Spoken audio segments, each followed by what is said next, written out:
Hello there. Welcome to another episode of Soap Goes to the Oscars.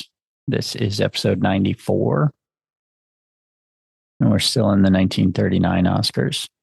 The movie I watched was Mr. Smith Goes to Washington.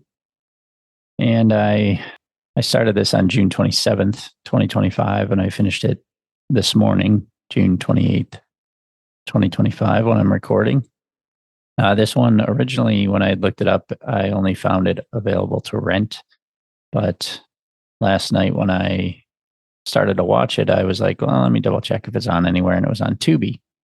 And Tubi's great aside from the ads. They just have a lot of really long ads. So it ends up adding like 20, 30 minutes to the movie. And this one is already 2 hours and 10 minutes. But it was free. So I'm not going to complain too much about that. Or at all, really. So, Mr. Smith Goes to Washington is a 1939 American political comedy drama film directed by Frank Capra, starring Jean Arthur and James Stewart, featuring Claude Rains and Edward Arnold. The film is about a naive, newly appointed United States Senator who fights against government corruption. It was written by Sidney Buckman, based on Lewis R. Foster's unpublished story, The Gentleman from Montana. It was loosely based on the life of Montana U.S.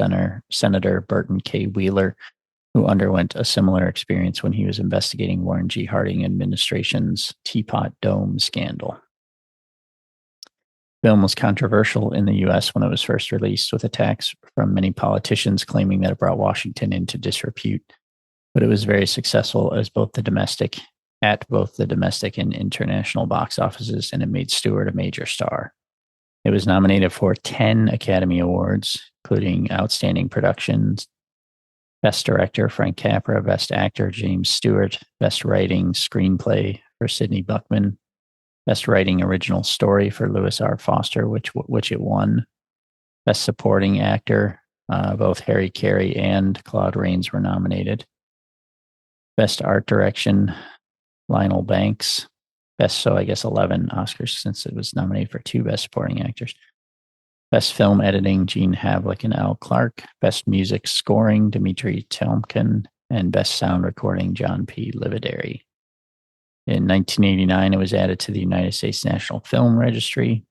And, basic story, a senator dies, and the governor of Montana has to appoint a new senator, and they have some choices in mind, but his children prompt him to bring in Jeff Smith, who leads sort of a Boy Scouts type group in Montana. And, as it says, he's very naive and doesn't understand Washington at all. His secretary, played by Jean Arthur, is very knowledgeable of how things work on the Senate and sort of helps him / uses him. And he decides he wants to write a bill, to set up a camp for boys in Montana, and it butts up against Claude Rains' character, something that he's working on with a rich dude from Montana, James Taylor. And so they basically frame him for corruption, and when it is actually them that is corrupt. And it kind of goes from there with him. The whole last part of the movie is him filibustering and trying to prove his innocence, which, spoilers, he does. Narrated by Colin James Mackey. I didn't hear any narration. Cinematography, Joseph Walker, edited by Gene Havlick and Al Clark. I guess I read those. Distributed by Columbia Pictures. Released October 17th, 1939 in Washington, D.C. premiere. Runtime 125 to 126 or 130 minutes. This one was 130. And so my notes on this one, I didn't take a lot, but I just said Jimmy Stewart is great. He really is amazing. But in Capra movies, he's kind of the same thing. In everything, sort of the, aw shucks kind of guy. He was in You Can't Take It With You, which was the winner in the last year's Oscars. Before this, Capra, I noticed, likes to reuse actors. There was several actors from You Can't Take It With You, and then some that appear in later movies like It's a Wonderful Life. And there's a lot of people I recognized in this. One guy, I still can't figure out who he was or which other movie I've seen him in from this time period. But oh, maybe it was Harry Carey, President of the Senate. Yeah, that's who it was. So yeah, he was good. Everybody was very good in this.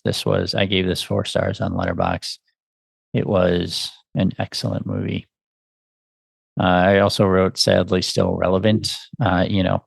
Talks about corruption and how rich people can influence the government, and obviously that is still very relevant today, as it was in 1939.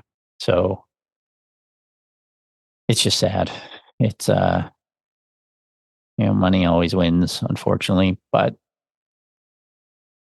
that said, the idea of that produced a very good movie. So Jimmy Stewart, Jean Arthur are both great. She was a little bit, I don't know. They always seem to make women in these movies like, it's got to be like the tough girl and sassy and smart and witty, and it's fine. It's just some of them play it better than others. At the beginning, I didn't really like her very much, and she was a little bit over the top at times, but she was, in the end, she was still very good. The last thing I wrote in my notes is no denouement. So these movies, I think I've mentioned it before, but they just sort of end. Movies from this time period, they just sort of end. Nowadays, so this movie, like I said, the last 20 minutes or more maybe is him filibustering. And it's also showing like how the James Taylor character is influencing people in Montana. His goal with the filibuster was for people in Montana to come to his defense. But James Taylor has control of the newspapers in Montana, so he's influencing them and putting out fake headlines. They try to, Jean Arthur and there was another guy from Stagecoach, which was also nominated this year. He played the drunk doctor in Stagecoach, and he plays the drunk reporter in this one. So I guess that's his thing. But the two of them kind of working together, they send notice to Smith's mother, and he had a newspaper type thing for the boys club that he created in Montana. So they get them to print newspapers. And when the boys try to distribute the papers, they get strong armed by Taylor's people. Ridiculously so. Like there's boys driving in a car and somebody runs them out the road. They run over their newspapers and wagons and stuff. There's all this build up to, the Claude Rains character, Senator Payne set him up with Taylor and basically doing Taylor's bidding. And in the end, he can't take it anymore. Like he has a little bit of a conscience, but he also still wants to be a senator and blah, blah, blah. But in the end, he goes out and tries to kill himself, and they stop him. But then he basically rushes into the Senate chamber and says, you have to eject me. I set him up. Everything he says is true. And Jimmy Stewart had just fainted before that because he'd been talking for like 25 hours. And Payne comes rushing in, says all that stuff. And it just sort of ends with the president, the Harry Carey character, like pounding the gavel and then sort of smiling, and it ends. And that's fine. Like it got the point across. You get the, like he was rooting for Mr. Smith the whole time. So you get to sort of see him react to that, the president of the Senate, but then it just ends. And in today's movies, there would definitely be a denouement after that where they sort of wrap up, the relationship with him and Jean Arthur's character as secretary because they're in love with each other. That's not addressed in any way. It just ends. And that's all fine.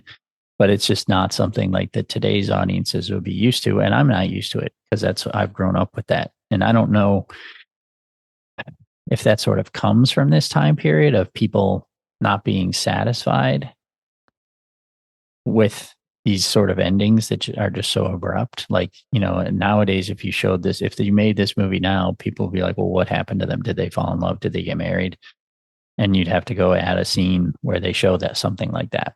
So maybe when they started, I don't know when they started doing test screenings and getting audience feedback, maybe they did it all the way back then too. But, I have a feeling that that's when people started maybe expressing dissatisfaction with not knowing what comes next.